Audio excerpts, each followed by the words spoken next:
Share বাজার বললেই আমাদের মাথায় কি আসে? এক গাদা সংখ্যা, জটিল চার্ট, গ্রাফ, তাই না?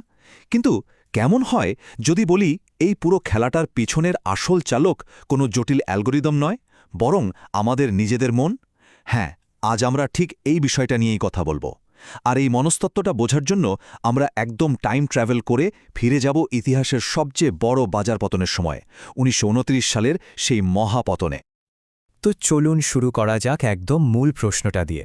বাজার কি আসলেই শুধু যুক্তির খেলা, মানে ঠান্ডা মাথায় হিসাব নিকাশ করে চালানো হয়, নাকি এর আড়ালে কাজ করে মানুষের তীব্র আবেগ, যেমন লাগাম ছাড়া আশা বা সবকিছু হারানোর ভয়? আশা করছি এই আলোচনা শেষে আমরা এর একটা উত্তর খুঁজে পাব। আচ্ছা, তাহলে চলুন একটু গভীরে যাওয়া যাক। বাজারের এই যে এত নাটকীয় ওঠানামা, এটা বুঝতে হলে আগে তো বুঝতে হবে যারা এই বাজারে খেলছে, মানে বিনিয়োগকারী, তাদের মনটা কিভাবে কাজ করে। কারণ জানেন তো, প্রত্যেকটা কেনা-বেচার বোতাম টেপার পেছনেই কিন্তু একটা মনস্তাত্ত্বিক কারণ লুকিয়ে থাকে। আর মনোবিজ্ঞানীরা বলেন কি জানেন? বাজারের এই হাজারো সিদ্ধান্তের পেছনে মূল চালক কিন্তু মাত্র দুটো: লোভ আর ভয়। একদম ঠিক। একদিকে লোভ, যা আমাদের আরও বেশি লাভের স্বপ্ন দেখায়, আর অন্যদিকে ভয়, যা আমাদের সবকিছু হারানোর আতঙ্ক তৈরি করে। এই দুটো ভীষণ শক্তিশালী আবেগই কিন্তু বাজারের রোলার কোস্টার রাইডের আসল কারণ। তো চলুন এবার বিনিয়োগকারীদের সেই সাইকোলজিক্যাল টুলকিটটা একটু খুলে দেখা যাক। আমরা দেখব ঠিক কোন জিনিসগুলো এই লোভ আর ভয়কে কয়েক গুণ বাড়িয়ে দেয়, আর কিভাবে এই আবেগগুলো একসাথে লক্ষ লক্ষ মানুষের সিদ্ধান্তকে প্রভাবিত করে, আর শেষমেশ একটা গোটা বাজারের প্রক্ষাণই ঘুরিয়ে দেয়। ব্যাপারটা ঠিক এই রকম। একদিকে আছে লোভ।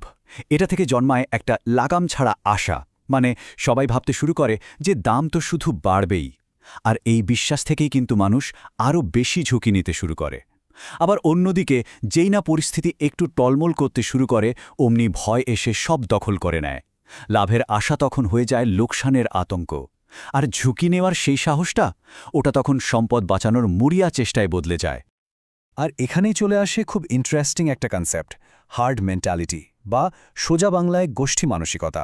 আচ্ছা, একটা দৃশ্য ভাবুন তো, জঙ্গলে হাজার হাজার হরিণের একটা পাল প্রাণপণে ছুটছে। হয়তো একদম সামনের কয়েকটা হরিণ সত্যি সত্যি বাঘ দেখে দৌড় শুরু করেছিল, কিন্তু পেছনের হাজার হাজার হরিণ কেন ছুটছে? ওরা ছুটছে কারণ বাকি সবাই ছুটছে। বাজারের অবস্থাও বিশ্বাস করুন ঠিক একই রকম। মানুষ তখন নিজের বুদ্ধি বিবেচনা কাজে লাগায় না, শুধু ভিড় যেদিকে ছুটছে সেদিকেই গা ভাসিয়ে দেয়। আর এই হার্ড মেন্টালিটির সবচেয়ে ভয়ঙ্কর রূপটা কি জানেন? সেটা হলো প্যানিক সেলিং, মানে আতঙ্কে বিক্রি করে দেওয়া। ধরুন, দাম একটু পড়তে শুরু করল, কিছু লোক ভয় পেয়ে তাদের শেয়ার বেচে দিল। ব্যাস, এটা দেখেই বাকিদের মনে হলো সর্বনাশ, নিশ্চয়ই খারাপ কিছু হচ্ছে। তারাও বিক্রি করতে শুরু করল। আর এই সম্মিলিত বিক্রির চাপে কি হয়? দাম আরও হুহু করে পড়তে থাকে, যা আরও বেশি ভয় তৈরি করে। এভাবেই একটা ছোট্ট পতন দেখতে দেখতে একটা ভয়াবহ ধসে পরিণত হয়। এতক্ষণ তো আমরা অনেক থিওরি নিয়ে কথা বললাম।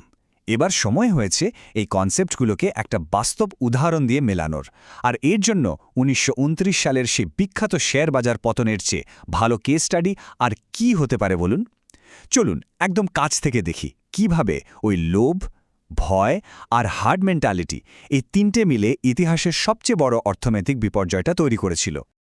এই টাইমলাইনটা একবার দেখুন। ১৯২০ দশক।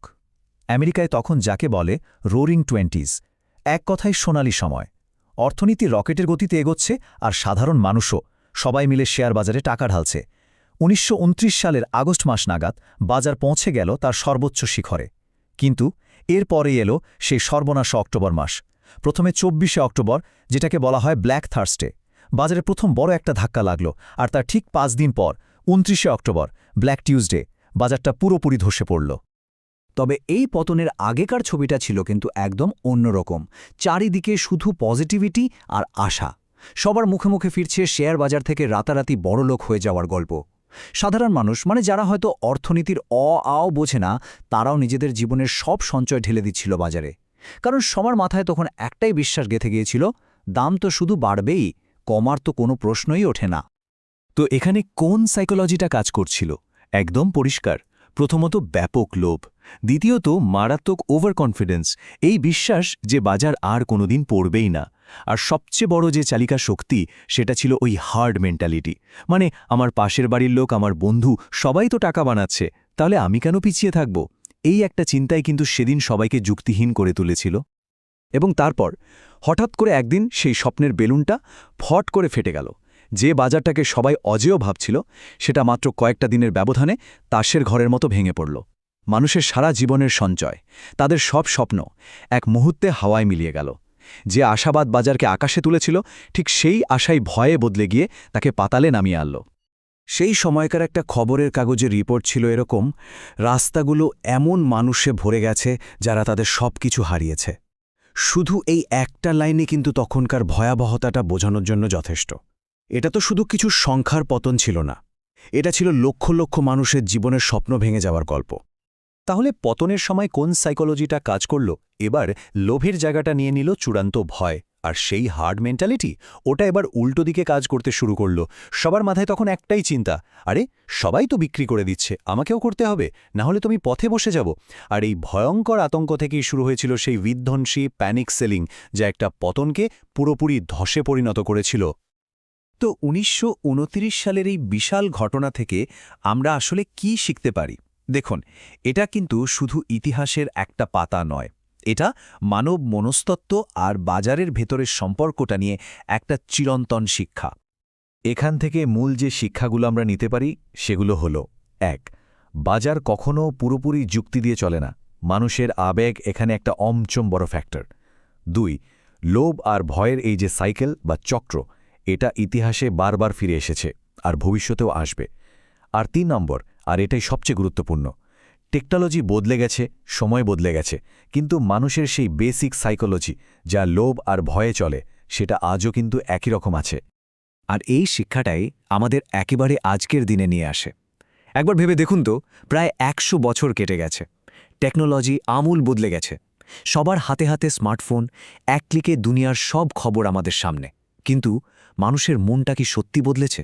আজকের দিনে ক্রিপ্টোকারেন্সির রোলা কোস্টার রাইড বা হঠাৎ করে কোনো মিম স্টক নিয়ে যে অনলাইন উন্মাদনা তৈরি হয়, সেগুলোর দিকে তাকালে কি ১৯২৯ সালের সেই একই লোভ, ভয় আর হার্ড মেন্টালিটির প্রতিচ্ছবি দেখতে পাওয়া যায় না?